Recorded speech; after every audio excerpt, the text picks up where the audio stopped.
So in this video, we're going to talk about how to localize and mobilize the cuneiforms. So with the cuneiforms, they need the ability to splay, like we talked about in the overview video. This first technique is a great way to localize and mobilize through medial cuneiform and middle cuneiform. Okay. So in order to do this, I'm going to lower the table a little bit more. I have Kelsey's foot on the foam roll here. And I have it on the foam roll in a very specific way. So I have the calcaneus slightly towards me, okay, so that it can be kind of on this down slope to relatively position her foot in a more neutral position. I also have the base of her first ray, if it is approximating onto the foam roll, on the opposite down slope.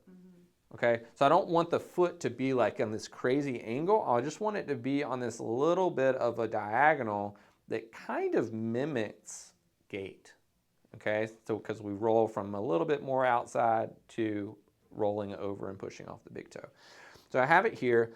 I am going to approximate through the base of, or through the distal portion of that first ray.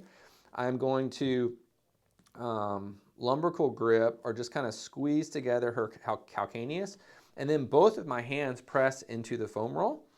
Now from this position, I feel like I have her foot connected to the foam roll, so that if I move the foam roll, I can feel at what point all of that starts to wind up or tighten up, okay? So it's right about there it starts to tighten up. Now from here, I want to keep that the first ray approximated to the foam roll, because so many people want to fly high and not actually be grounded. So I want to keep that approximated. Now I'm going to bring my thenar eminence onto her cuneiforms. Okay, and really, if I just place my entire thenar eminence there, I am on middle and medial cuneiform. And all I have to do is roll just slightly lateral to get on more of that lateral cuneiform. Okay. Now, from this position, I can feel if I take my hand and I do more of a scoop away like that, I am actually trying to get the medial cuneiform to decompress and splay medially. Okay? If I'm here and I actually scoop down and away, I am more on middle cuneiform, where I'm literally just trying to scoop down and away. And then if I roll a little bit to the outside, and then I basically just do a little elbow extension, then I am actually getting lateral cuneiform to splay down and away, okay? Or down and laterally, all right? So that's kind of the intention of my treatment hand. And if I get on here, I feel like her middle cuneiform doesn't want to basically decompress and splay straight down. All right, that feels like the hardest infeel for me here. So I have her there. I have the slack taken up into what I feel as a hard infill there.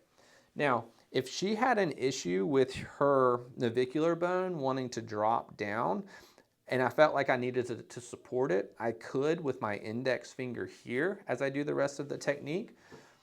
I don't know that I necessarily feel like I need to do it right based on its position right now. Maybe I do need to just a little bit. Actually, I take that back. I think I need to do that some. All right, so now I have her localized here in that middle cuneiform, not the medial, but the middle. Doesn't really matter for the purposes of this video. That okay? And then from here, I want to connect her knee to my body. So I'm bringing my elbow, compressing into her knee, compressing into my trunk. I have a staggered stance here.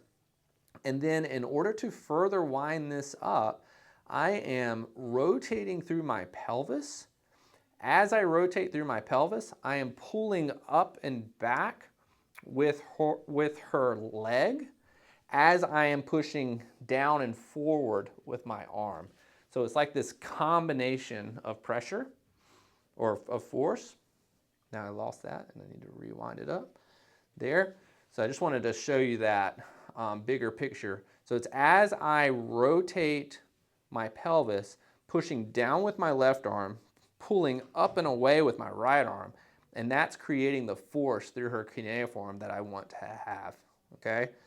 Oftentimes people will either, if they rotate through the pelvis, they'll lose the contact point on the cuneiform, or they'll just be like pressing like crazy through the contact point with the cuneiform and only just like pull the leg to the side and not connect their body there. So I wanted to make that point. So let's get her back set up again.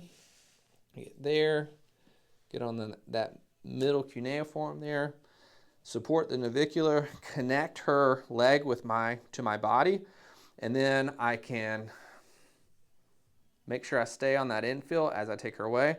And now pull your knee into mine, and that engages straight into that cuneiform.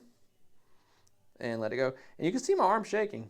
Part of it is I need to be a little bit more efficient through that arm. But another part of it is you got to put a lot of force and pull there. You got to put a lot of force to make a change to the cuneiforms.